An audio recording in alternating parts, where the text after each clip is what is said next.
বাংলাদেশের নির্বাচনের দিন এবং আগে পরে পরিস্থিতি পর্যবেক্ষণে 7 সদস্যের পর্যবেক্ষক দল পাঠাবে জার্মানি, জানিয়েছেন দেশটির ঢাকায় নিযুক্ত রাষ্ট্রদূত রুডিগার লোটস।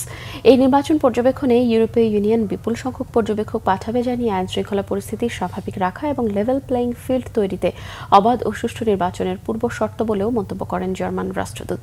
রিপোর্ট করছেন ইমরুল কায়েস। কারচুপি, জালিয়াতি, রাতে ভোট নেওয়া সহ নানা অনিয়মের কারণে গত আওয়ামী লীগ আমলে অনুষ্ঠিত পরপর 3টি জাতীয় নির্বাচন ব্যাপকভাবে বিতর্কিত। দেশি বিদেশি কোনো মহলই গ্রহণযোগ্যতা পায়নি ওই নির্বাচনগুলো। তাই আসন্ন ফেব্রুয়ারি নির্বাচন কেমন হয় তা দেখতে সতর্ক দৃষ্টি রাখছেন বিদেশিরা।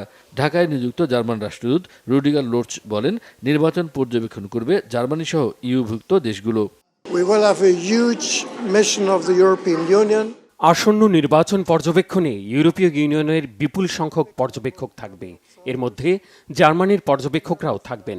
নির্বাচনের দিন এবং আগে ও পরের পরিস্থিতি পর্যবেক্ষণ করবেন তারা। নির্বাচনের জন্য আন্তর্জাতিক এই বিষয়টি খুবই জরুরি। সহিংসতা মুক্ত সুষ্ঠু নির্বাচনের জন্য আইনশৃঙ্খলা পরিস্থিতি স্বাভাবিক রাখার তাগিদ এই রাষ্ট্রদূতের। আমরা সহিংসতামুক্ত, অবাধ ও সুষ্ঠু নির্বাচন প্রক্রিয়া দেখতে চাই, যেখানে ভিন্নমতকে সবাই সম্মান করবে। সবাই যাতে নির্বাচনে অংশ নিতে পারে, কাউকে ভয় দেখানো হবে না। রাজনৈতিক প্রক্রিয়ায় সব দল সহিংসতা থেকে বিরত থাকবে, এটা খুবই গুরুত্বপূর্ণ।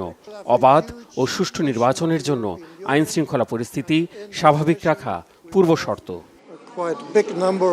নির্বাচনের পর গণতান্ত্রিক সরকার এলে দুদেশের সম্পর্ক আরও এগিয়ে যাবে বলে প্রত্যাশা রুডিগার লোটসের।